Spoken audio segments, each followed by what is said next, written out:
आपको शायद ये बात जानकर हैरत ना हो कि हमारी दुनिया का ज़्यादातर हिस्सा पानी से कवर्ड है, क्योंकि ये एक ऐसा फैक्ट है जो हम स्कूल लाइफ से सुनते आ रहे हैं।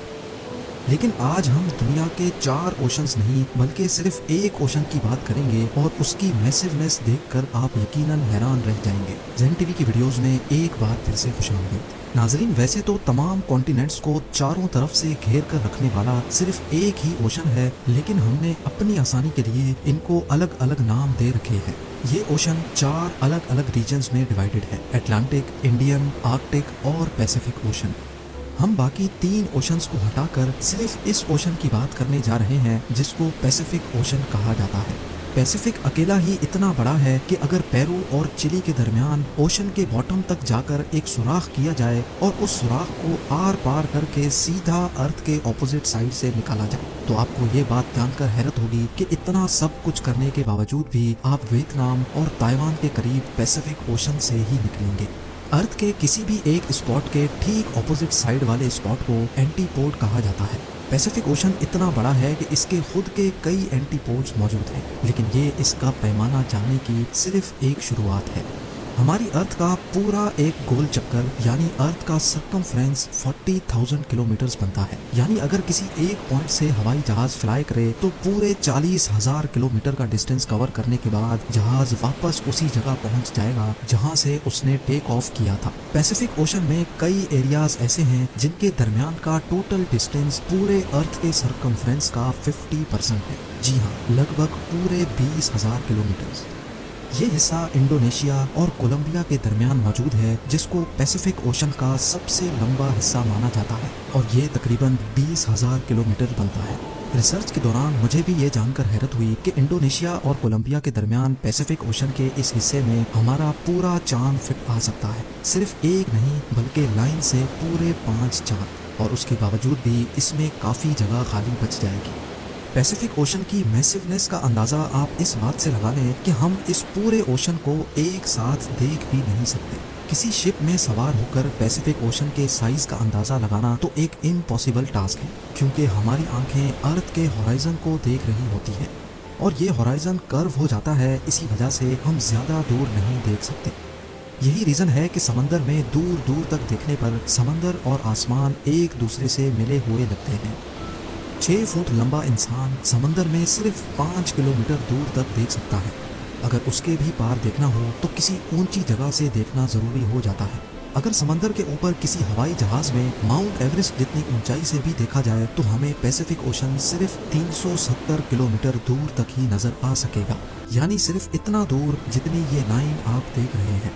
ये तो हुई सिर्फ हवाई जहाज से देखने की बात। पैसिफिक ओशन को हम 400 किलोमीटर दूर आसमान में गर्दिश करते इंटरनेशनल स्पेस स्टेशन से भी एक साथ नहीं देख सकते। एक अंदाजे के लिए गूगल अर्थ का रुख करते हैं। ये है पैसिफिक ओशन में मौजूद एक आइलैंड जो बोरा बोरा के नाम से फेमस है।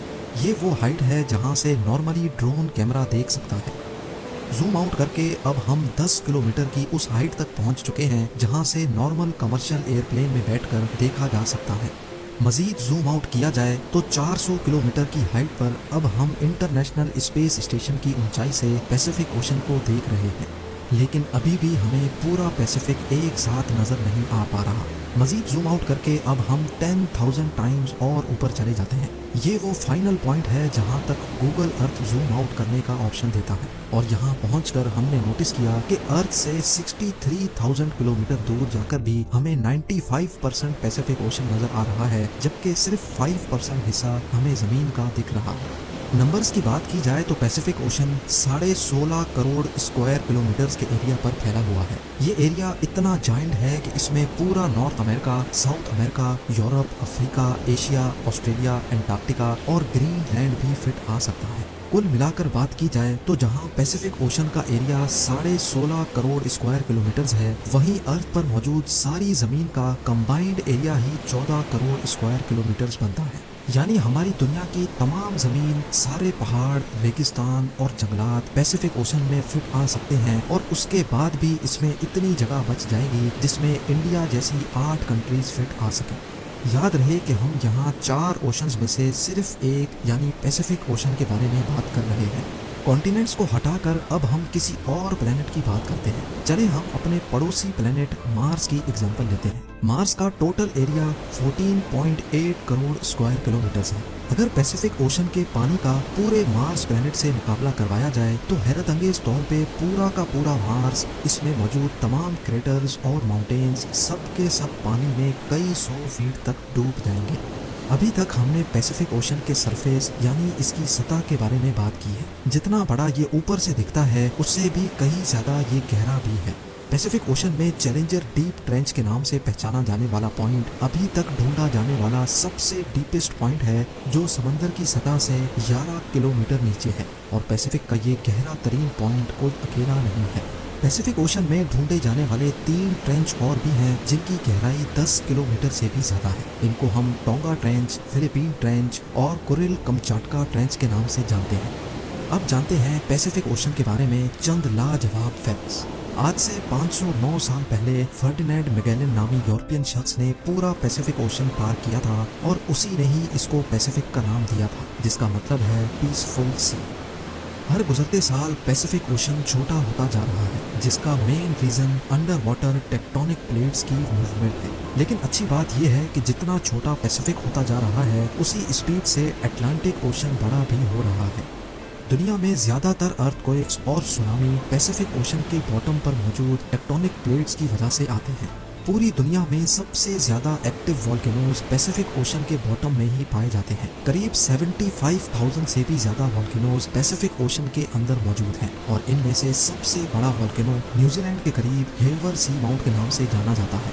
बाकी तमाम चीजों के साथ साथ आइलैंड्स में भी पैसिफिक का पहला नंबर है। पूरे पैसिफिक ओशन में 25,000 से भी ज्यादा आइलैंड्स मौजूद हैं और इनमें से हजारों आइलैंड्स ऐसे हैं जिन पर आज तक कोई इंसान नहीं जा पाया।